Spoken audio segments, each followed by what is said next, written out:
तर पुन्हा एकदा आपल्या सर्वांचं हार्दिक स्वागत आजच्या आपल्या साप्ताहिक वर्गामध्ये, खास करून जे पहिल्या स्वागताला नव्हते त्यांच्यासाठी. तर आपल्या सर्वांना कल्पना आहे की सद्य परिस्थितीमध्ये आपला काही सलग असा कुठला अभ्यासाचा विषय नाही आहे आणि त्यामुळं आजचा आणि पुढचाही आठवडा आपण काही नव्याने सुरू करणार नाही आहोत. परंतु नुकतीच आपण गेल्या आठवड्यामध्ये मागच्याच गुरुवारी भगवान बुद्धाची 2554वी जयंती साजरी केलेली आहे. आणि अर्थात आपण जरी ती केवळ एका दिवसासाठी साजरी केली असेल तरी समस्त बौद्ध राष्ट्रांमध्ये हा जो सोहळा आहे हा अत्यंत जल्लोषामध्ये, आनंदामध्ये, एक महोत्सवाच्या स्वरूपात साजरा केला जातो. म्हणजे काही ठिकाणी तर असं असतं की वैशाखी पौर्णिमेच्या अगोदरच्या पौर्णिमेपासून हा एक प्रकारे बुद्ध महोत्सव म्हणून साजरा करायला सुरुवात होते आणि पूर्ण महिनाभर वेगवेगळ्या कार्यक्रमांच्या माध्यमातून तो संपन्न केला जातो, साजरा केला जातो. आणि त्या सोहळ्याची जणू काही ज्याला म्हणूया सांगता ही वैशाखी पौर्णिमेला असते. काही ठिकाणी 2 आठवडे असतं, काही ठिकाणी आठवड्याचा असतो, काही ठिकाणी किमान 3 दिवस 5 दिवस अशा वेगवेगळ्या स्वरूपामध्ये त्या ठिकाणची बौद्ध मंडळी हा सोहळा साजरा करत असतात. खरं तर आपण भारतीय बौद्ध माणसं या दिनाचं तेवढं महत्त्व जाणत नव्हतं. म्हणजे जिथपर्यंत माझ्या स्वतःच्या जीवनाचा अनुभव आहे, कित्येकदा मी असं पाहिलेलं आहे गेल्या 10 ते 12 वर्षापर्यंत की कैक वेळा महाराष्ट्रातील बौद्धांना बौद्ध जयंतीचा विसर सुद्धा पडलेला. म्हणजे ज्या प्रमाणामध्ये, ज्या जल्लोषामध्ये आपण 14 एप्रिल साजरी करतो, ते कित्येक वेळेस बौद्ध लोकांना वैशाख पौर्णिमा आली गेली त्याचं भान नसतं आणि नसायचंही. कित्येक ठिकाणी ते मी असं पाहिलेलं आहे की दुपारी वगैरे कोणी सांगितलं, अरे बाबा तुम्हाला माहिती आहे का आज वैशाख पौर्णिमा आहे, तर मग विहाराची झाडलोट करा, फोटोला 14 एप्रिलला घातलेले हार बाजूला काढा, मग अगरबत्ती मेणबत्ती लावा आणि एखादी पूजा घ्या शांतपणे. त्याच्या पलीकडे काहीच नव्हतं. परंतु गेल्या 10-12 वर्षामध्ये या गोष्टीमध्ये निश्चितपणे परिवर्तन झालेलं आहे. ते विशेष करून मी एक प्रामुख्याने विदर्भातलं सांगू शकतो की 1999 साली आम्ही विदर्भामध्ये असताना पहिल्यांदा बौद्ध महोत्सवाची कल्पना पुढे आणली होती की लोकांना या दिवसाचं, या दिनाचं महत्त्व कळावं यासाठी ती महोत्सवाच्या स्वरूपात साजरी केली जावी. आणि पहिल्यांदा आम्ही 5 दिवसाचा बौद्ध महोत्सव ठेवला होता. नंतर एकदा 1 सप्ताहाचा ठेवला होता. अजूनही 5 दिवस ते 3 दिवसाचा आपण साजरा करतो. परंतु ज्या प्रकारे आपण तिथे पाऊल टाकलं त्याचं अनुकरण म्हणून आज मी यावेळेस पाहिलं की नागपूरमध्ये जवळजवळ या मागच्या आठवड्यामध्ये 6 ठिकाणी मोठ्या प्रमाणामध्ये बौद्ध महोत्सवाचं आयोजन करण्यात आलं होतं. रॅलीज काढण्यात आल्या होत्या, लोकांनी खीर वाटप केलं, अन्नदान केलं, वेगवेगळ्या प्रकारे काही लोकांनी सामूहिक बुद्ध धर्माची दीक्षा घेऊन हा सोहळा साजरा करण्याचा प्रयत्न केला. तर आपण आजकाल या गोष्टीला अधिक महत्त्व देऊ लागलेलो आहोत आणि त्या स्वरूपामध्ये ही जयंती आज आपल्याकडेही साजरी केली जाते.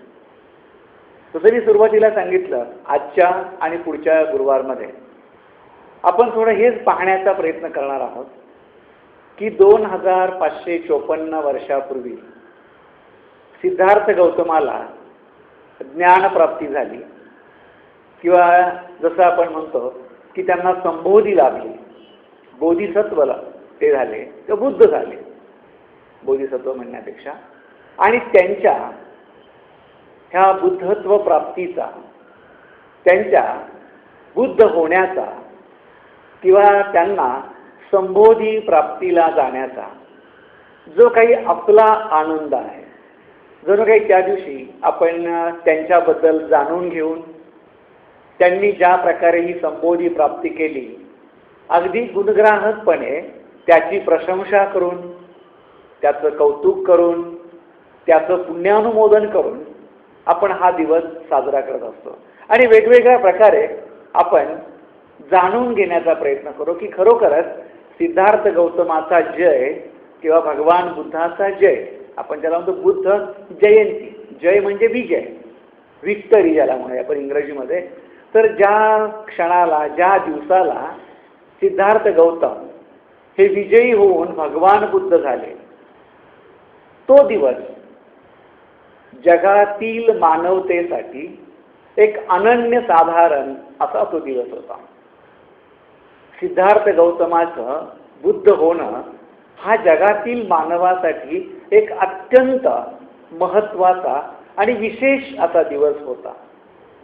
आणि त्या दिवसाचं महत्त्व, त्या दिवसाचं विशेषपण उत्तरोत्तर आजच्या युगामध्ये अधिक महत्त्वपूर्ण ठरावं, अधिक महत्त्वपूर्ण व्हावं, यासाठी खरं तर हा बुद्ध महोत्सव अत्यंत मोठ्या प्रमाणात साजरा केला जावा, जल्लोषामध्ये, आनंदामध्ये, परंतु तेवढ्याच गांभीर्याने की त्याचं गांभीर्य राखण्याचा सुद्धा आपण तसाच प्रयत्न केला.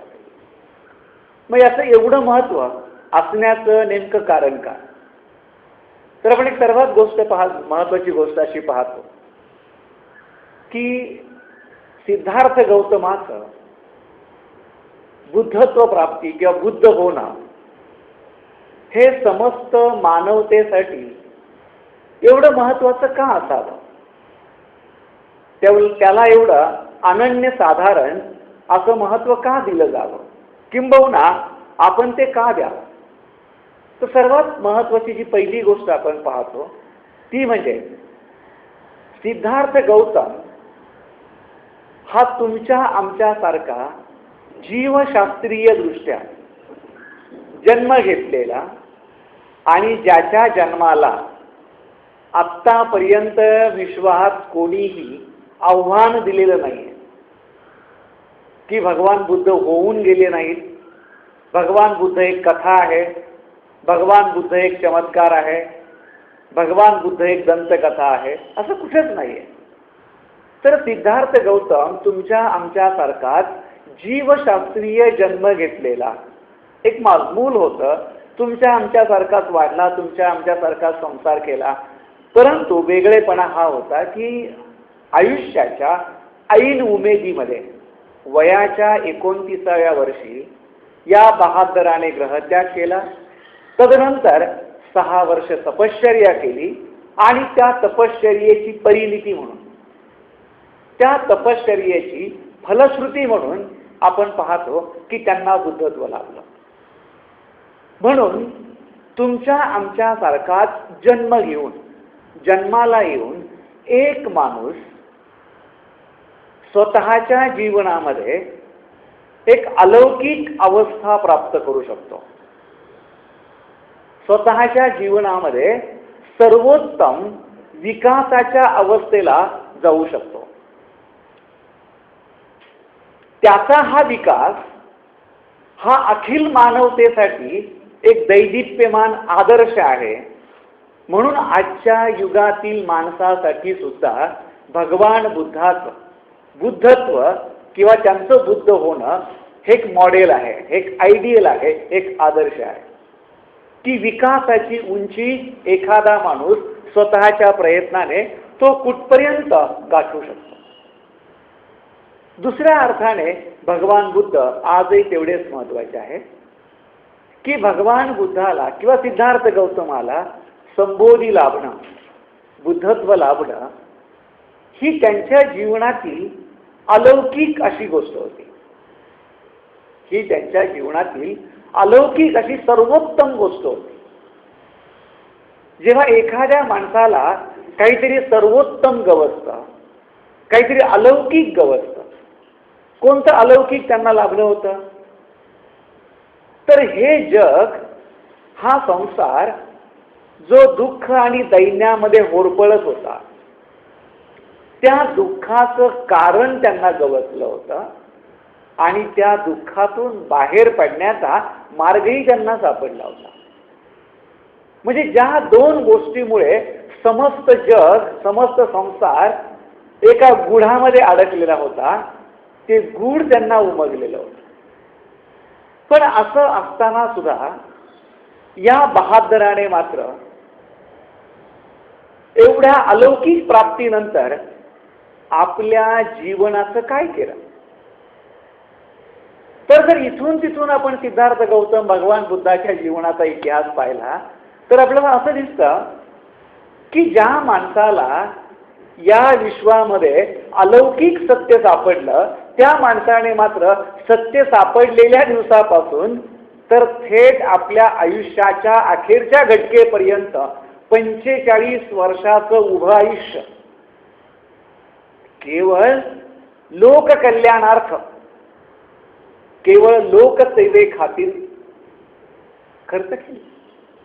एक माणूस जो अलौकिक मोठा व्हावा, परंतु त्याने आपलं मोठेपण समस्त मानवतेच्या कल्याणासाठी कुर्बान करावं, समर्पित करावं, हे आजच्या मानवासाठी भगवान बुद्धाचं उदाहरण म्हणजे एक मोठं डोळ्यात अंजन घातल्यासारखं आहे. आज तुम्ही आम्ही काय असून कलेक्टर असू किंवा एखादा मंत्री असू, याच्यापेक्षा भगवान बुद्धाला कितीतरी उंचीचं अलौकिक ज्ञान लाभलेलं होतं. परंतु म्हणून काही त्यांनी आपला गर्व मोठा केला आणि त्या ज्ञानामुळे लोकांना नाडलं अशातला भाग नव्हे. उलट या माणसाने या अलौकिक ज्ञानाचा उपयोग समस्त मानवाच्या हितासाठी, समस्त मानवाच्या कल्याणासाठी केला. आणि म्हणून जेव्हा आपण भगवान बुद्धाची जयंती साजरी करतो तेव्हा आपण त्यांच्या जीवनाचे, विशेष करून त्यांच्या बुद्धत्व प्राप्तीचे महत्त्वाचे पैलू समजून घेणं हे अतिशय गरजेचं आहे. आणि म्हणून जसं मी तुम्हाला सुरुवातीला सांगितलं की मी आज आणि पुढच्या आठवड्यामध्ये याचे 2 अंगामध्ये उलगडा करण्याचा प्रयत्न करणार आहे. पहिलं अंग आपण असं आज पाहणार आहोत ते म्हणजे सिद्धार्थ गौतमाचा ग्रहत्याग. आणि पुढच्या गुरुवारमध्ये आपण असं पाहणार आहोत ते म्हणजे ग्रहत्याग ते तपश्चर्या, म्हणजे बुद्धत्व, आणि बुद्धत्व ते महापरिनिर्वाण. म्हणजे ह्या 2 टप्प्यामध्ये आपण हा मोठा विषय उलगडून घेण्याचा किंवा समजून घेण्याचा प्रयत्न करणार आहोत.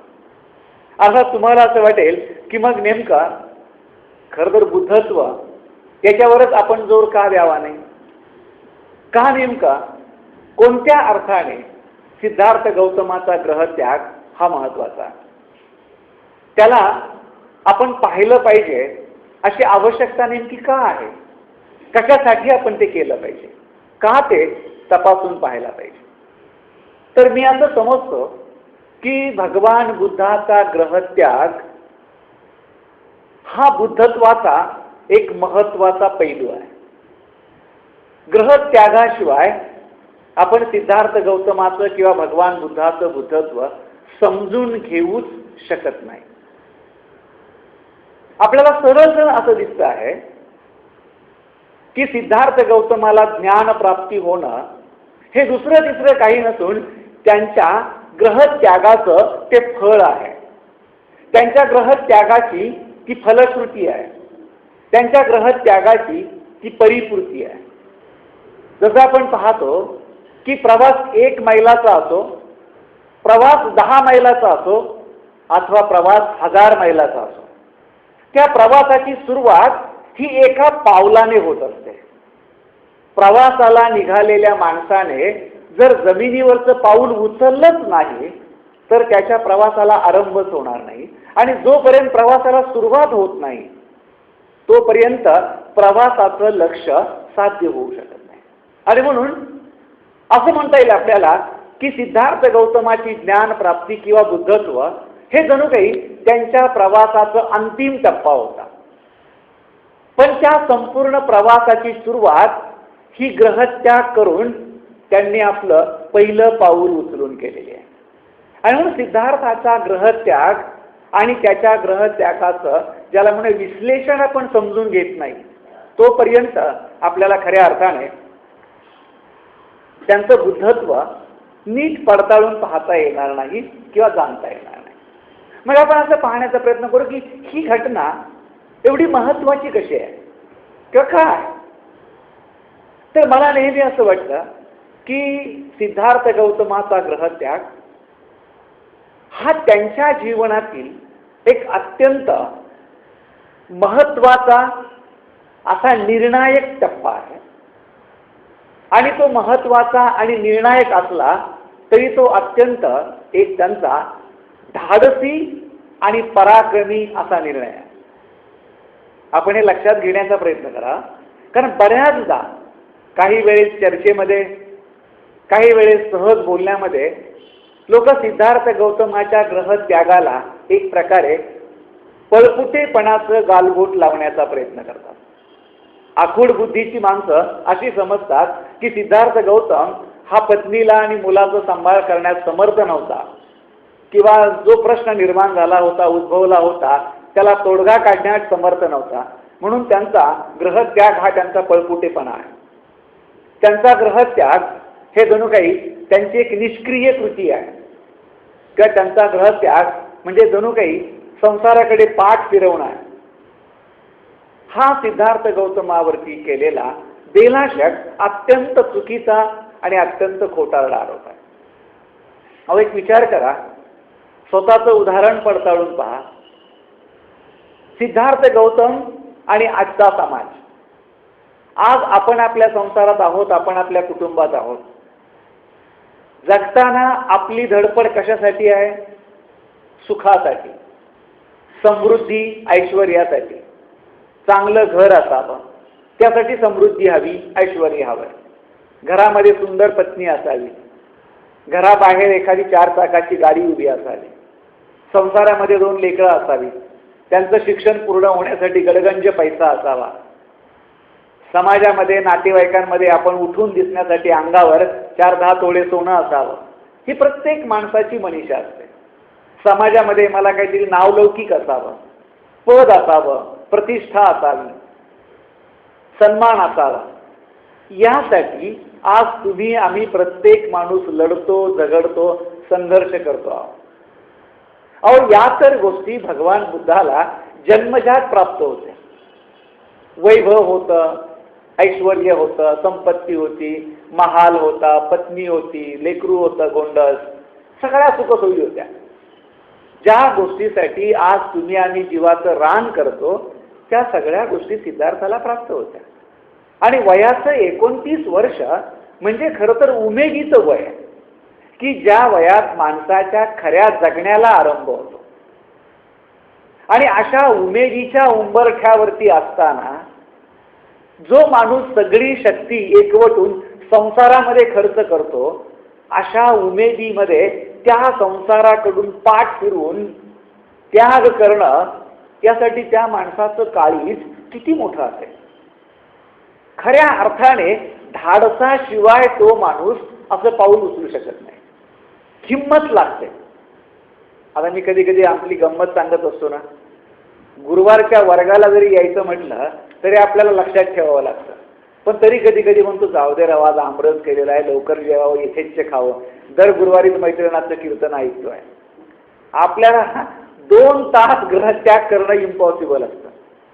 कधी मधी कोंढणपूरला किंवा कधी मधी भाज्याला 3 किंवा 5 दिवस शिबिर घ्यायचं म्हटलं, 3 किंवा 5 दिवस लोकांना निखळपणे शिबिरामध्ये येता येत नाही.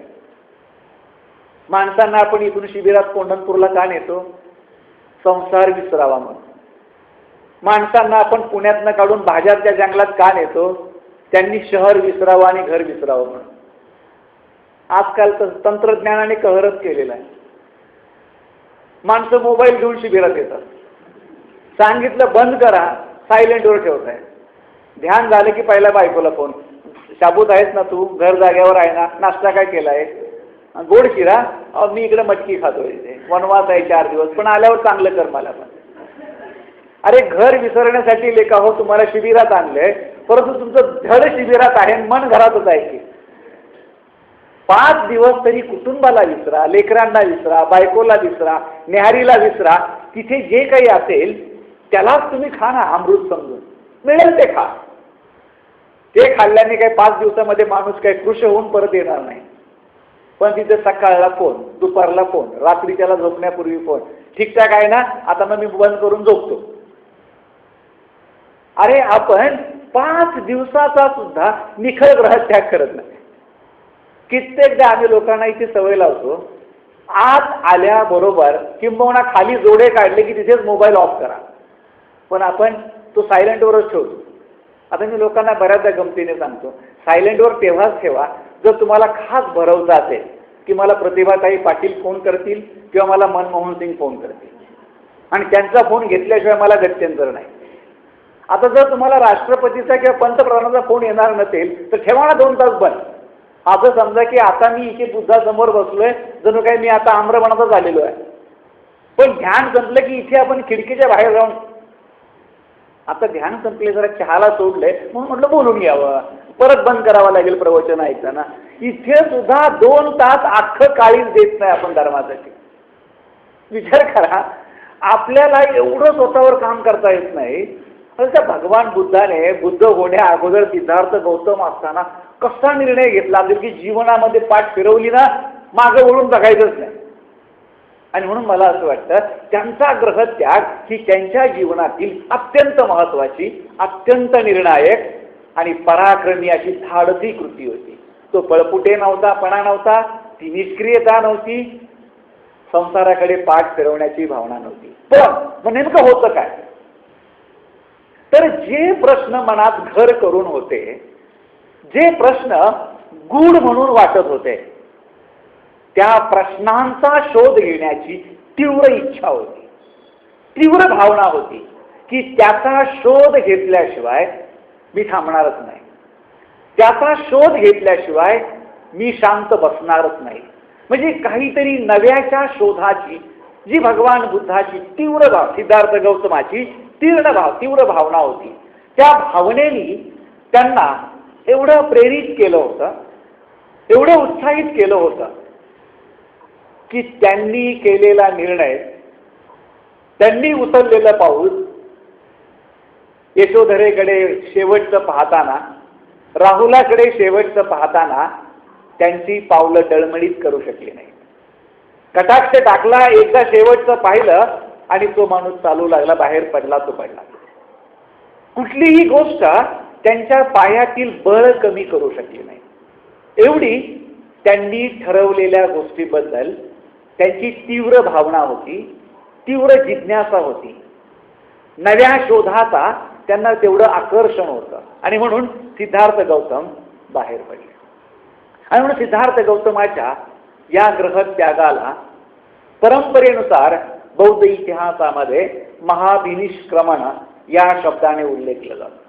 आणि मग आपण असं पाहतो की त्याचं वेगवेगळ्या ठिकाणी वेगवेगळ्या प्रकारे एक प्रकारे वर्णन केलेलं आहे की सिद्धार्थ गौतमाने जेव्हा राहुल आणि यशोधरा जिथे होती तो दिवाणखाना सोडला, आई वडिलांना रडताना पाहिलं, परंतु त्यांच्या डोळ्यातील अश्रू त्याने झेलले, स्वतःला भावनिक होऊ दिलं नाही. ज्या सवंगड्यांसोबत, आप्तांसोबत, आप्तेष्टांसोबत त्याने 29 वर्षाचं जीवन जगला होता, ज्यांच्याशी आपलेपणाचे ऋणानुबंध निर्माण झाले होते, त्यांचे पण चुकलेले केविलवाणे चेहरे त्याला जणू काही थांबवत होते. पण त्याच्यावर देखील मात करून तो बाहेर पडला. आपल्या लाडक्या सारथ्यासोबत जेव्हा तो आपल्या राज्याच्या परिसीमेला आला असताना देखील छंद अगदी अवाक झाला होता. त्याच्या तोंडातून शब्द बाहेर पडत नव्हते. दोघांचं एकमेकावरती उदंड प्रेम होतं. पण असं असताना सुद्धा सिद्धार्थ गौतम आपल्या निर्णयाशी ठाम होते. त्यांनी आपल्या अंगावर असणारी राजवस्त्र काढून त्याच्या हवाली केली, आपल्या अंगावर असणारे राज्य अलंकार काढून त्याच्या हवाली केले, त्याच्या समोर आपल्या डोक्यावरचे जे केस आहेत ते कापून टाकले आणि अंगावरती साधूचा, बैरागेचा अगदी साधा वेश परिधान करून छन्नाशी शेवटची भेट घेऊन हा सिद्धार्थ गौतम नावाचा एकेकाळचा राजकुमार हा सत्याच्या शोधार्थ बाहेर पडला, जंगलाकडे निघाला.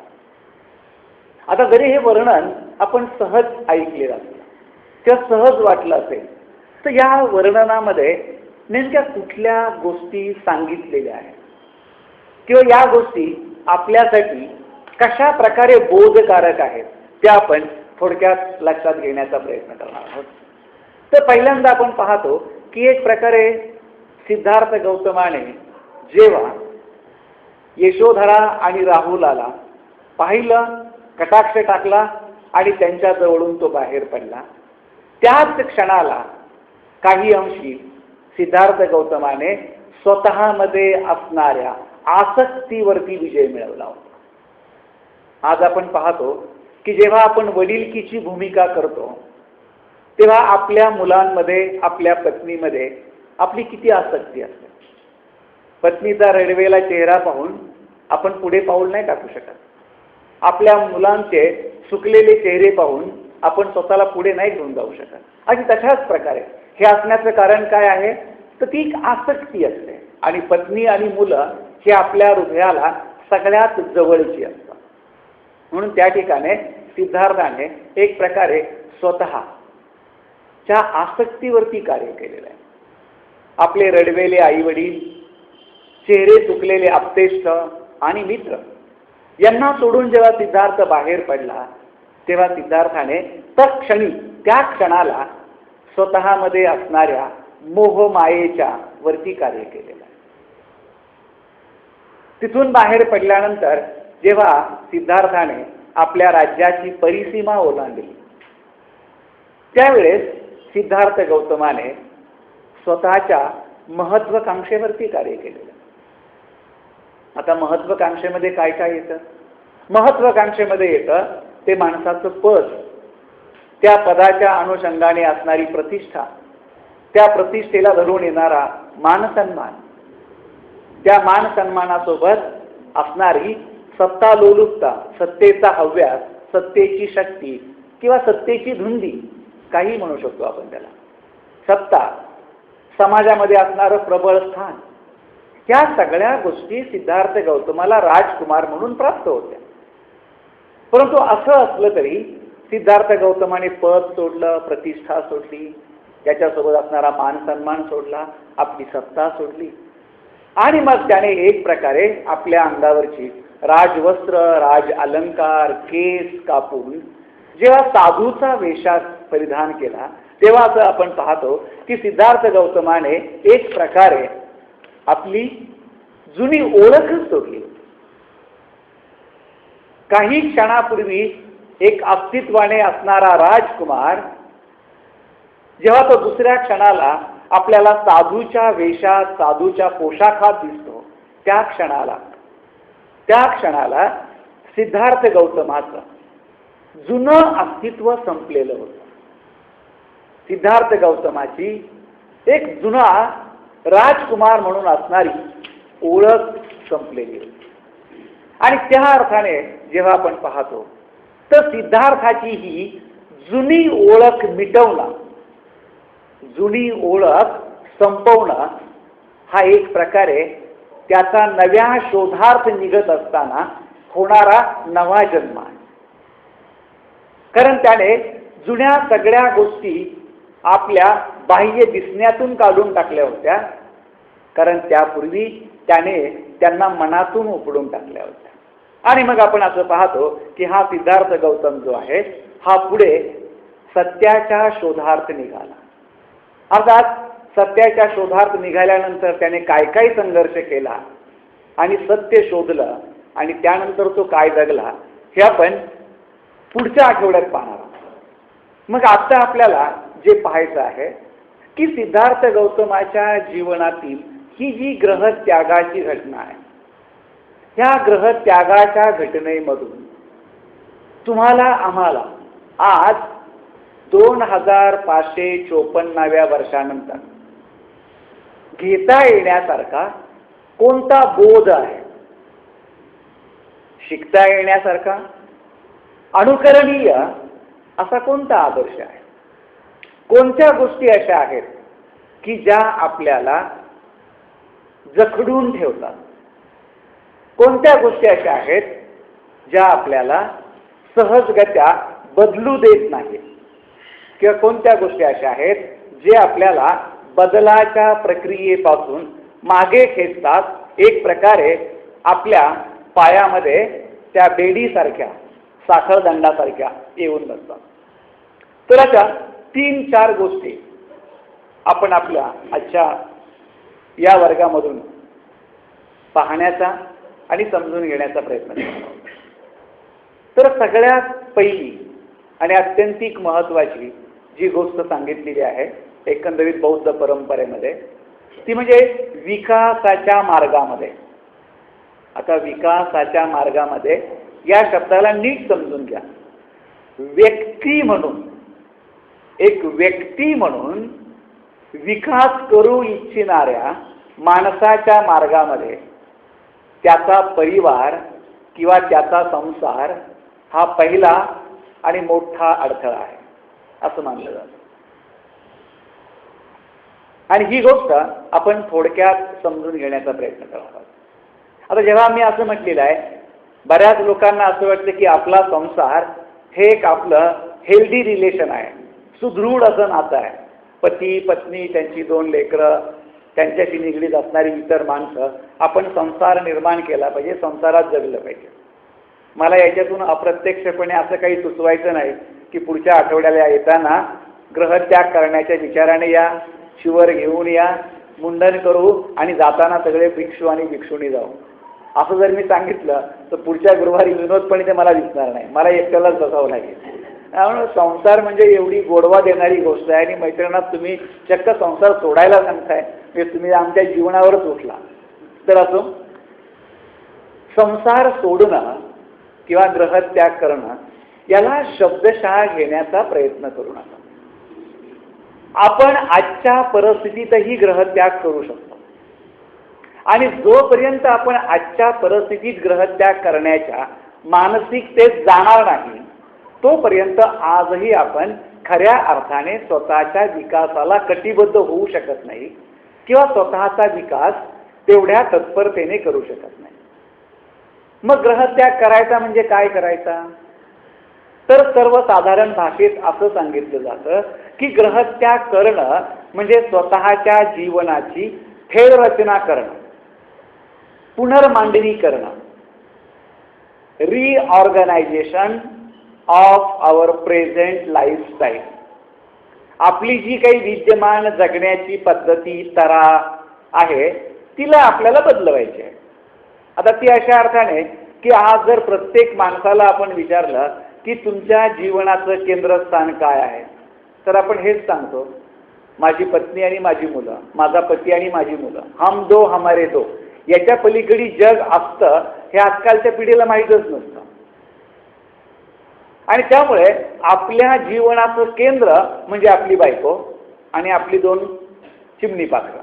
याच्या पलीकडे आपल्याला कुणीच नको असतं. बापही नको, आई नको, सासरा नको, सासू नको, दुनियादारी नकोच नको. हम दो हमारे दो. आणि मग आपल्याला वाटतं की माझं सगळं काही जीवन आहे हे केवळ ह्या 3 साठीच आहे, त्याच्या पलीकडे मला काहीच नाही. ओव्हरटाईम करायचं आहे, सोनं घ्यायचं बायकोसाठी, ओव्हरटाईम करायचा, पैसे जमवायचे पोराच्या फीसाठी, ओव्हरटाईम करायचा, जागा घेऊन ठेवायची पोरगा मोठं झाल्यावर घरासाठी. जे काही आहे तो विचार, बस माझं लेकरून माझी बायको, माझं लेकरून माझी बायको. त्याच्यामुळे सगळं जीवनाचं केंद्रस्थान हा संसारच असतो. मग त्या संसाराशिवाय मग आपल्याला इकडचं तिकडचं काही दिसतच नाही. इथे असं सांगितलं जातं की जर तुम्हाला विकास करायचा असेल तर फक्त आपल्या जीवनाचं केंद्रस्थान जे काही आपली चिमणी पाखरं आणि बायको आहे त्यांना थोडं हटवा. हटवा म्हणजे एकदम बाजूला करू नका, तर त्या ठिकाणी तुम्ही बुद्ध धम्म संघाला ठेवा की माझ्या जीवनाचं केंद्रस्थान हे बुद्ध धम्म आणि संघ आहे. म्हणजे मला बुद्धासारखं व्हायचंय, मला बुद्धाने सांगितलेल्या धम्माचं आचरण करायचंय आणि त्या आचरणासाठी मला संघ जो आहे, कल्याण मित्रतेच्या माध्यमातून, प्रेरणाच्या माध्यमातून, अनुकरणाच्या माध्यमातून, ते 3रं चरण आहे. आणि त्या गोष्टींच्या आधारे मी अधिक चांगला, अधिक जबाबदारीने माझ्या बायकोचीही काळजी घेईल, तिच्या विकासाला मदत करेल. या 3 त्रिरत्नांच्या माध्यमातून मी माझ्या मुलांचीही काळजी घेईल, त्यांनाही जबाबदारीने चांगलं बनवेल. त्यानंतर मग तुमचे आई वडील घ्या, तुमचा नातेवाईक घ्या, तुमचा मित्रपरिवार घ्या.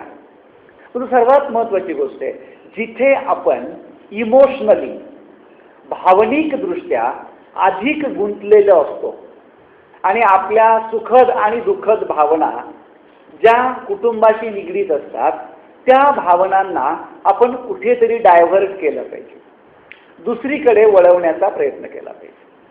जेव्हा आपण विकास करायचं म्हणतो तर त्या विकासासाठी आपल्याला ध्यान करणं गरजेचं आहे. त्या विकासाकरता आपल्याला आचरण करणं गरजेचं आहे. त्या विकासासाठी ज्याला आपण म्हणूया की मला शील समाधी प्रज्ञा या 3 अंगाचं माझ्या जीवनात जगणं महत्त्वाचं आहे.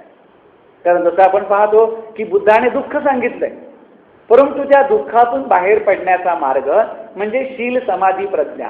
हा दुःखावरचा उतारा, हा एक प्रकारे दुःखाचा अँटीडोट आहे. दुःख हा प्रश्न आहे, परंतु शील समाधी प्रज्ञा हे त्या दुःखाच्या प्रश्नाचं सरळ उत्तर आहे. परंतु जोपर्यंत आपल्या संसारात गुंतलेल्या भावना आपण थोड्या मोकळ्या करत नाही आणि ध्यान लावत नाही, शीलाचरणाला देत नाही, प्रज्ञेच्या विकासाला खर्ची करत नाही, तोपर्यंत आपल्याला ह्या दुःखाचा मार्ग कसा उलगडणार. आणि सर्वात महत्त्वाची गोष्ट आहे की आपल्याला थोड्या थोड्या प्रमाणामधून संसारात राहून संसारापेक्षा दूर होण्याची कला शिकता आली पाहिजे. संसाराकडे पाठ फिरवा असं मी कधीच म्हणणार नाही, परंतु संसारात राहून संसारापेक्षा वेगळं राहील. असं म्हणतात ना की उसातून जा, परंतु उसाच्या ज्या पात्यानी अंग कापून घेऊ नका. म्हणजे तुम्ही एवढे सरसावला पाहिजे, तराया झाला पाहिजे, तरवाईत झाला पाहिजे. ठीक आहे. हे कसं करायचं. आपल्याला जेव्हा धम्म कळत नाही तेव्हा काय होतं, आपल्या पोराला पडतं झालं रे झालं की आपला जीव कासावीस होतो, व्याकुळ होतो. काय करून काय नको करू, याला फोन करू की त्याला फोन करू, डॉक्टरला दाखवू की बाबाला दाखवू, हाकिमाला दाखवू की फकीराला दाखवू, अंगारा लावू की ताईत घालू. काय वाटतं की माझ्या पोराला पडतं झालं, माझ्या पोराला पडतं झालं.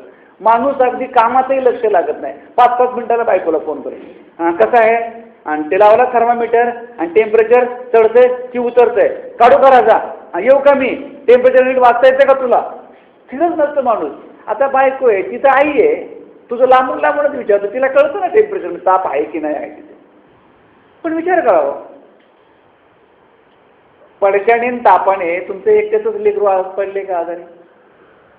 अख्ख्या पुणे शहरामध्ये, अख्ख्या मुंबईमध्ये, अख्ख्या कलकत्त्यामध्ये, अख्ख्या मैसूरमध्ये किंवा बेंगलोरमध्ये, चेन्नईमध्ये किती पोरं आजारी असतील, किती पोरांना सर्दी पडत असेल. मग काय सगळ्याच पोरांच्या मुळे काय जीव कासावीस होतो का आपला. मग तर जीव एकच असेल आणि जीवासमोर एकच हे असेल, पोराचा ताप आणि पोराचं पडतं, तर सगळ्याच पोरांबद्दल आपला जीव कासावीस व्हायला पाहिजे. मग तो सगळ्यांबद्दल कासावीस होत नाही, एकाबद्दलच होतो, याचा अर्थ आजारपणामुळे कासावीस होत नाही, त्या पोराबद्दल असणाऱ्या आसक्तीपोटी कासावीस होतो. पोरग माझं आहे, त्याला ताप आलाय, माझं पण जास्त कासावीस करतात, आपल्याला हळवं बनवतं. आपल्या घरात एखादा म्हातारा माणूस मेला, माणसं रडतात. का रडतात हो एकाच म्हाताऱ्या माणसामुळे. अहो अख्ख्या जगाचा जर विचार केला तर मिनिटाला एक माणूस मरत असेल. जर सगळ्यांच्याच मरण्यामुळं सगळ्याच देहाकडे पाहून रडायला लागलं तर 365 दिवस माणसाला डोळ्याचा रुमाल बाजूला करता येणार नाही. आता परवा ज्ञानेश्वरी एक्सप्रेसला अपघात झाला, शेकडो लोक मेले, म्हणून काय आपण जेवण बंद केलंय, खाणं पिणं सोडलंय का आपण. नाही. त्या प्रेतांकडे पाहून आपल्याला दुःख वाटलं का तेवढं. नाही वाटलं. नाही वाटण्याचं कारण काय, आपल्याला काळीज नाही म्हणून नाही वाटलं. प्रेत पाहिली पण त्यातल्या कुठल्याही प्रेताला मला माझं म्हणून सांगता आलं, आयडेंटिफाय करता आलं नाही की माझं कोणी आहे, माझं कोणी दगावलंय, म्हणून दुःख वाटलं नाही. म्हणून दुःख आजारपणाने होणं किंवा दुःख एखाद्याच्या जाण्यामुळं होणं, ह्या दुःखाची तीव्रता आपल्याला तेव्हा वाटते जेव्हा तिथे आसक्तीची भावना असते. आसक्तीमुळे खरं दुःख होतं. आणि जेव्हा आपण पाहतो की परिवाराशी निगडीत असणारं आपलं जे नातं आहे हे पूर्णतः आसक्तीवर अवलंबून असतं.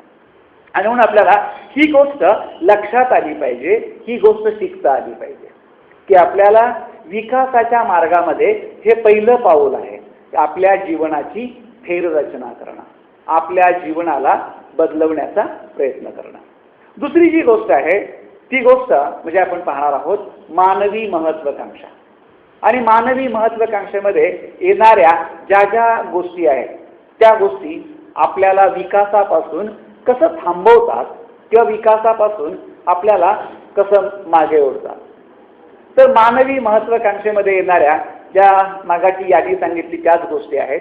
एक म्हणजे सर्वात महत्त्वाची गोष्ट पदाची आहे, प्रतिष्ठेची आहे, मान सन्मानाची आहे, सत्तेचा हव्यास आहे, आणि पाचवी गोष्ट समाजामध्ये विशिष्ट स्थान प्राप्त करण्याची प्रबळ इच्छा. या ज्या सगळ्या गोष्टी आहेत या एक प्रकारे माणसाला सामाजिक जीवनामध्ये किंवा माणसाला एक प्रकारे सामाजिक स्तरावरती मोठं होण्यासाठी आणि त्याचं मोठेपण राखण्यासाठी मदत करतात. एक सर्वात महत्त्वाची माणसाची खरी ओळख हीच आहे की तो एक चांगला माणूस आहे. त्याने चांगला माणूस असावं, त्याने उत्तम माणूस असावं, त्याने आदर्श माणूस असावं, तो एक इतरांसाठी आचरणाचा अनुकरणीय असं माणूस व्हावं. पण बऱ्याचदा आपल्याला आपल्या माणूस म्हणून असणाऱ्या ओळखीपेक्षा आपल्याला असं वाटतं की आपली ओळख आपल्या व्यवसायानुसार जास्त व्हावी किंवा आपल्या उपजीविकेनुसार अधिक व्हावी, साधनानुसार. मग जसं पाहतो की एखाद्या माणसाला चांगला माणूस म्हणण्यापेक्षा डॉक्टर आवडतं, इंजिनियर लावायला आवडतं, वकील साहेब ॲडव्होकेट लावायला आवडतं. मग कोणी असो त्या त्या क्षेत्रातला प्रोफेसर असेल, कलेक्टर असेल, अमुक असेल, तमुक असेल. असं ठीक आहे, तुम्ही जोपर्यंत त्या खुर्चीवर आहात तोपर्यंत कलेक्टर, जोपर्यंत तुम्ही तुमची उपजीविका एक प्राध्यापकी करत असाल तोपर्यंत तुम्ही प्राध्यापक आहे. पण वर्गामध्ये शिकवणारा प्राध्यापक जेव्हा चार भिंतीच्या आणि एका छताच्या घरात येतो आणि जेव्हा लेकराला खांद्यावर घेतो तेव्हा तो एक माणूस असतो, त्या लेकराचा बाप असतो. त्या ठिकाणी त्याने प्राध्यापकाचे हॅट घालून त्या मुलाची वार्तालाप करणं गरजेचं नाही. पण बऱ्याचदा आपण संस्कारामुळे आपल्या या गोष्टी आपण जिथे जातो तिथे कॅरी करतो, जिथे जातो त्या ठिकाणी आपण सोबत घेऊन जातो. आणि मग जर कोणी आपलं नाव घेताना आपल्याला प्रोफेसर म्हणून ओळख सांगितली नाही किंवा आपली डॉक्टर म्हणून ओळख सांगितली नाही, आपले अमुक अमुक शाळेचे मुख्याध्यापक म्हणून ओळख सांगितली नाही, अमुक अमुक शाखेचे इंजिनियर म्हणून ओळख सांगितली नाही, तर मग आपल्याला एक प्रकारे असं वाटतं की आमची ओळखच झाली नाही. पण तुमच्या नाव घेऊन हा एक चांगला माणूस आहे ही ओळख आपल्याला पुरेशी वाटत नाही. त्याच्यामुळे आपलं हृदय आपल्याला भरल्यासारखं वाटत नाही. कारण आपल्याला अधिक जे हवं असतं ते मला माणूस म्हणून पाहण्यापेक्षा मी ज्या पदावरती आहे त्या पदामधून माझी ओळख व्हावी. आणि त्यामुळे आपण पाहतो की जेव्हा जेव्हा आपण त्या पदाच्या गुंगीत असतो तेव्हा आपण त्या पदानुसार वागतो आणि ते पद आपल्याला भाग पाडतं. ते पद आपल्याला भाग पाडतं इतरांच्या मध्ये आणि आपल्यामध्ये भिंत निर्माण करण्यासाठी. मग आपण पाहतो की बऱ्याचदा शिकलेल्या माणसांचा ग्रुप, न शिकलेल्या माणसांचा ग्रुप, गट हा वेगळा दिसतो, समूह. शिकलेली असतील तर त्याच्यामध्ये देखील व्यवसायानुसार माणसं समूहाने राहतात. डॉक्टरांचा समूह वेगळा, वकिलांचा समूह वेगळा, शिक्षक लोकांचा समूह वेगळा. आणि त्यामध्ये नात्यामध्ये देखील आपल्याला दुजाभाव पाहायला मिळतो. कारण माणसं ही अधिकतर स्टेटस कॉन्शियस बनतात. आम्ही अशा आहोत, आम्हाला त्या दर्जाने वागवावं. आणि जिथे त्या दर्जाची वागणूक मिळत नाही त्या ठिकाणी या लोकांचं येणं जाणं बंद होतं किंवा येणं जाणं थांबतं. म्हणून हा जो भाग आहे हा देखील एक विकासामधला अडथळा आहे. पदासोबतच आपण पाहतो की तशीच प्रतिष्ठेची भावना आहे, तशीच त्यानुसार असणाऱ्या मान सन्मानाची भावना आहे. जर एखाद्या वेळेस घाई गर्दीमध्ये कार्यकर्त्याच्या हातून, एका कार्यकर्त्याच्या हातून आभार मानताना आपलं नाव घ्यायचं राहिलं किंवा आपल्याला पुष्पगुच्छ द्यायचा राहिला तर आपण दुसऱ्या दिवशीपासून त्या संघटनेचं कामच करणं बंद करतो. कामच करणं म्हणजे एवढे कधी कधी दुर्दैवी अनुभव येतात आपल्याला. एक निंदा म्हणून सांगत नाही, माझा आत्ता तो तुम्हाला एक अनुभव सांगतो. 14 मेला तुम्हाला आठवत असेल की आपण मेंटल कॉर्नरची जी वसाहत आहे तिथे बुद्ध मूर्तीची प्रतिष्ठापना आणि संयुक्त जयंती साजरी केली. त्यामध्ये अन्य गृहस्थी लोक होते आणि जवळजवळ 8-9 भिक्षू होते. एकाच मंचावर आम्ही बसलो होतो. सामान्य लोक आम्ही खाली गाद्यांवर बसलो. उच्च आसन असावं म्हणून भिक्षूंना खुर्च्या दिल्या. त्यामध्ये भिक्षूंनी एका भिक्षूने शेवटी प्रवचन दिलं. त्या प्रवचनात त्यांनी मनाविषयी खूप चांगलं सांगितलं. त्यांनी एवढंही सांगितलं की एखाद्या माणसाचा नीट आदर केला नाही, त्याचा आभारात नाव आलं नाही, त्याला गुच्छ मिळालं नाही तर तो नाराज होतो, तो इतरांवरती चिडतो. त्याच्यानंतर अवघ्या 5च मिनिटाने आभाराचा कार्यक्रम झाला आणि त्या आभाराच्या कार्यक्रमामध्ये ज्या कार्यकर्त्यांनी आभार मानले त्याला कोणतरी एवढंच सांगितलं होतं की भिक्षू लोक सत्कार स्वीकारत नाही, गुच्छ स्वीकारत नाही, त्याच्यामुळे त्यांनी त्या भिक्षूचं आभारात नावच घेतलं नाही. बाकी सगळ्यांचे आभार मानले. तिथल्या तिथं तो भिक्षू भांडू लागला. तुम्हाला अक्कल नाही, त्या मैत्रिणातला विचारायचं तुम्ही मलाच का फुल दिलं नाही, माझं नाव घेतलं नाही, मला काय गुच्छ दिलं नाही, डोकं धरून बसायची वेळ आली माझ्यावरती. म्हटलं म्हणते त्या तरुण मुलाच्या वतीने मी तुमची माफी मागतो, चुकले असतील, हा गुच्छ घ्या. ते बऱ्याचदा आपण धम्मधर म्हणून जरी जगत असलो अंगावर चिवर घालून आपल्याला सुद्धा वाटत असतं की माझा योग्य आदरातिथ्य नाही झालेला, योग्य प्रकारे माझा सत्कार किंवा सन्मान नाही झालेला. ही गोष्ट माणसांना अडवते, थांबवते. म्हणून पद आहे, प्रतिष्ठा आहे, मान सन्मान आहे, सत्तेचा हव्यास आहे. सत्तेने माणूस शक्तिशाली होतो, प्रबळ होतो. सत्तेच्या जोरावरती तो परिस्थिती काबूत ठेवू शकतो. म्हणून बऱ्याचदा आपल्याला तो हव्यास असतो. ही गोष्ट पारमार्थिक विकासाला बाधक आहे, मारक आहे. आणि शेवटची गोष्ट आपण पाहतो ती म्हणजे समाजामध्ये स्थान प्राप्त करण्याची एक प्रबळ इच्छा. ह्या सगळ्या गोष्टी मानवी महत्वाकांक्षेमध्ये येतात. हा झाला दुसरा बाधेचा भाग किंवा दुसरा अडथळ्याचा भाग. तिसरी जी गोष्ट आहे ती तिसरी गोष्ट म्हणजे बऱ्याचदा मर्यादित कल्पना आपल्याला जास्त झुलवतात, मर्यादित कल्पना आपल्याला जास्त आकर्षित करतात आणि मग पुढे बुद्धत्वाचा मार्ग, पुढे समाधीचा मार्ग, कशाला विपස්සना करायची, कशाला या मार्गाने जायचंय, हा लांबचा मार्ग आहे. मग आपल्याला असं वाटतं की ज्या मर्यादित गोष्टी आहेत त्या मर्यादित गोष्टी आपल्याला अधिक प्रेरित करू शकतात. मग जसं आपण पाहतो की एखाद्या ठिकाणी बालवाडी सुरू करणं हे काम वाईट आहे असं मला म्हणायचं नाही, परंतु बालवाडी सुरू करणं, उन्हाळा आला की कुठेतरी पानपोई सुरू करणं, एखाद्या ठिकाणी 4 वर्तमानपत्र घेऊन तात्पुरतं वाचनालय सुरू करणं, अशा प्रकारच्या तात्पुरत्या मर्यादित कल्पना ह्या माणसांना अधिक आकर्षित करतात. किंवा एखाद्या वेळेस मंडळाच्या नावाने आपण कुठेतरी लकी ड्रॉ काढायचा, त्या लकी ड्रॉच्या माध्यमातून बुद्धमूर्ती आणायची आहे, अमुक करायचं आहे, या गोष्टींकडे माणसांना जास्त आकर्षण वाटतं. पानपोई सुरी करता तुम्ही, एखाद्या छोट्या नगरसेवकाला बोलवता, त्याच्यासोबत व्हिडिओग्राफर येतो, दुसऱ्या दिवशी लोकसत्तेला, तरुण भारतला, सकाळला, लोकमतला आपला फोटो येतो, 4 कौतुकाच्या ओळी छापून आल्या, आपल्याला मोठं झाल्यासारखं वाटतं. परंतु शिबिराला जाऊन बुद्ध धर्माचा अभ्यास करून बाबासाहेबांच्या विचाराचं चिंतन करून कोण बदलणार आहे, आता काय करायचं आहे, सगळं आम्हाला प्राप्त आहे. ध्यान करणं म्हणजे स्वतःला प्रयत्न करावे लागतात. पंचशिलाचं आचरण करणं स्वतःला कष्ट घ्यावे लागतात. आणि मग या कल्पना आपल्याला बोजड वाटतात, नको वाटतात. आणि मग आपल्याला वाटतं की नाही, हा जो काही धार्मिक मार्ग आहे हा खडतर आहे, हा जो धार्मिक मार्ग आहे हा अवघड आहे. आणि मग हा मार्ग उपासक लोकांसाठी नाहीये, हा मार्ग गृहस्थी लोकांसाठी नाहीये. मग आपण सांगतो की एकतर भिक्षू किंवा भिक्षुणी यांनी असं जगावं. जे कोणी श्रामणेर बोधाचारी आहेत त्यांनी असं जगावं. किंबहुना मग जे काही धम्मचारी किंवा धम्मचारिणी आहेत त्यांनी ध्यान करावं, त्यांनी आचरण करावं, त्यांनी शिबिराला जावं, त्यांनी शीलाचरण करावं, त्यांनी चांगलं बनण्याचा प्रयत्न करावा. या ठिकाणी सामान्य माणूस आपली जी जबाबदारी आहे ती आपली जबाबदारी हा दुसऱ्यावर ढकलून देत असतो किंवा हा दुसऱ्यावरती टाकत असतो. आणि सर्वात महत्त्वाची गोष्ट आहे की ह्या बाबी ज्या आहेत ह्या जरूर चांगल्या आहेत.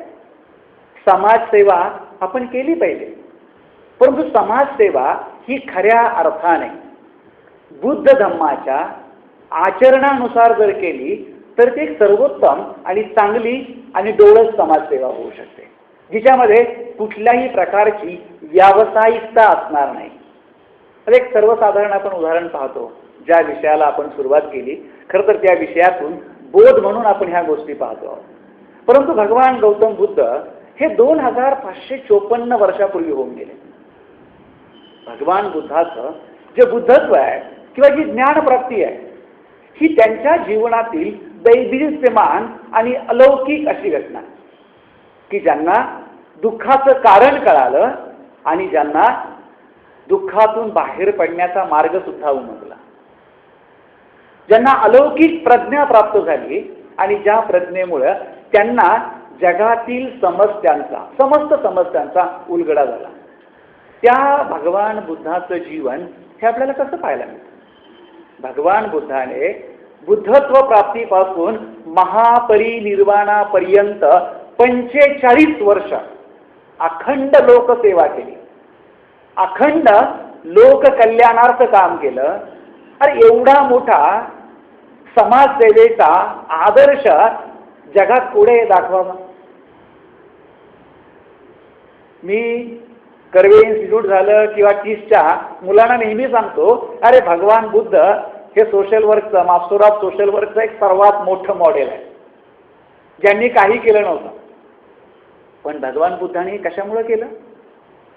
जर आपल्याला आठवत असेल, मी नेहमी रिपीट करतो लोकांच्या लक्षात राहावं म्हणून, भगवान बुद्धाने कार्तिक पौर्णिमेला जो उपदेश केला त्या उपदेशात त्यांनी आपल्या शिष्यांना खूप मोठी फिलॉसॉफी नाही सांगितली, खूप मोठं तत्वज्ञान नाही सांगितलं. काय सांगितलं भगवान बुद्धाने? चरत भिक्कवे चारिकम, चरत भिक्कवे चारिकम बहुजन हिताय बहुजन सुखाय. हे भिक्खूंनो, चारिका करत राहा, चारिका करत फिरा. पण कशासाठी? केवळ बहुजनांच्या हितासाठी, बहुजनांच्या सुखासाठी. भगवंताने काय सांगितलं? कोणीही दोघांनी एका दिशेला जाऊ नका, एकट्याने जा आणि दस दिशांना फिरा, जेणेकरून तुम्ही अनेक लोकांना भेटाल आणि त्या कर्वे अनेक लोकांचं दुःख दूर करण्यासाठी मदत होईल. पण कोणत्या अर्थाने, कोणत्या भावनेने? अत्यंत महत्वाचं पुढचं आहे. ते म्हणतात चरत भिक्कवे चारिकम बहुजन हिताय बहुजन सुखाय लोकानुकंपाय, लोकानुकंपाय आत्ताय हिताय देव मनुष्यान. हे भिक्खूंनो, चारिका करत राहा. कशासाठी? बहुजनांच्या हितासाठी, बहुजनांच्या सुखासाठी. पण अनुकंपेतून, लोकानुकंपाय, तुमच्या काळजामध्ये, तुमच्या हृदयामध्ये जी लोकांप्रतीची अनुकंपा आहे, अनुकंपा म्हणजे कारुण्य, करुणेचा भाव. तुमच्यासारखाच दुसरा जीव आहे, त्या जीवाच्या वेदना पाहून तुमच्या काळजात जी अनुकंपा निर्माण होणार आहे. आणि जसं तुम्ही स्वतःचं दुःख दूर करण्यासाठी प्रयत्नशील असाल, तद्वतच तुम्ही त्या लोकांचं दुःख दूर करण्यासाठी प्रयत्न केला पाहिजे. आत्ताय हिताय देव मनुष्यान, मनुष्याच्या आणि देवांच्या, देव म्हणजे दुसरं तिसरं काही नसून उच्च विकास पावलेली अशी मनुष्य लोक, त्यांच्याही सुखासाठी आणि हितासाठी तुम्ही प्रयत्नशील असावे. तेव्हा हा एक अत्यंतिक महत्वाचा भाग आहे. आपल्याला समाजसेवा हे मनुष्य जीवनाचं एक अविभाज्य अंग आहे. परंतु समाजसेवा व्यवसाय म्हणून पैसे कमावण्यासाठी नव्हे, किंवा समाजसेवा स्वतःला प्रसिद्धीच्या झोतात आणण्यासाठी नव्हे, समाजातील इतर माणसांचा मी कोणीतरी लागत आहे, त्या माणसाशी माणूस म्हणून माझं काहीतरी नातं आहे आणि त्या नात्याने आपल्याला इतरांचं दुःख दूर करण्यासाठी हे कार्य केलंच पाहिजे, हे करता आलंच पाहिजे. आणि म्हणून आपल्याला बालवाड्या चालवता आल्या पाहिजेत, हॉस्टेल चालवता आले पाहिजेत, रुग्णालय चालवता आले पाहिजेत, अनाथालय चालवता आले पाहिजेत, काही समुपदेशन केंद्र चालवता आले पाहिजे. मनुष्याच्या दुःखाला औषध म्हणून जे जे सामाजिक उपक्रम आहेत ते करता आले पाहिजे. परंतु ते स्वतःच्या धार्मिक आचरणाचा आविष्कार म्हणून, आपल्या धार्मिक जाणीवेची अभिव्यक्ती म्हणून, केवळ कॉलेजात शिकलोय त्याचं तंत्र कळालंय म्हणून मी ते केलं पाहिजे असं नव्हे. आपल्या आतून तो आवाज आला पाहिजे की दुसऱ्याच्या दुःखावरती आपल्याला फुंकर घालता आली पाहिजे, त्याची आपल्याला मलमपट्टी करता आली पाहिजे. तर असो, जयंतीचा हा जो सोहळा आपण पाहतो आहोत त्याच्यामधला आपण पूर्वार्ध हा समजून घेण्याचा प्रयत्न केला आहे. भगवान बुद्धाला जी ज्ञानप्राप्ती झाली त्या ज्ञानप्राप्तीचा पहिला पैलू, पहिलं अंग म्हणजे भगवान बुद्धाचा ग्रहत्याग. भगवान बुद्धाच्या ग्रहत्यागाची प्रक्रिया, त्याच्यामध्ये भगवंताने काय सोडलं, स्वतःची ओळख त्यांनी कशी मिटवली, कशी विसरले, आणि मग त्याच्यातून आपण काय बोध घेऊ शकतो, कुठली शिकवण घेऊ शकतो. आणि त्या बोधाखातीर आपण असं पाहिलं, परिवाराची पुनर्रचना, मानवी महत्वाकांक्षेवरती कार्य आणि ज्या मर्यादित कल्पना आहेत त्यांच्यावर उठणं, या तीन बाबी आपल्यासाठी ग्रहत्याग करायला किंवा ग्रहत्यागासाठी घेणारा किंवा घेण्यासाठी असणारा तो बोध म्हणून आहे. आणि उर्वरित जो भाग आहे ग्रहत्यागापासून बुद्धत्व प्राप्ती आणि बुद्धत्व प्राप्ती ते महापरिनिर्वाण, हे आपण पुढच्या गुरुवारच्या वर्गामधून सविस्तर आणि तपशीलवार पाहणार आहोत. आणि मोठा विषय असल्यामुळे म्हणून मी आज आणि पुढच्या गुरुवारी आपल्याला प्रश्न उत्तरासाठी तेवढा वेळ ठेवता येणार नाही, परंतु ज्याच्यातून जर काही प्रश्न निर्माण होणार असतील आपापल्या टिपण वहीमध्ये नमूद करून ठेवा. त्यानंतरच्या वर्गामध्ये त्याचं आपण परिमार्जन करण्याचा प्रयत्न करू. तर आता आजचा वर्ग आपण याच नोटवरती इथे थांबवणार आहोत. यानंतर काही सूचना आणि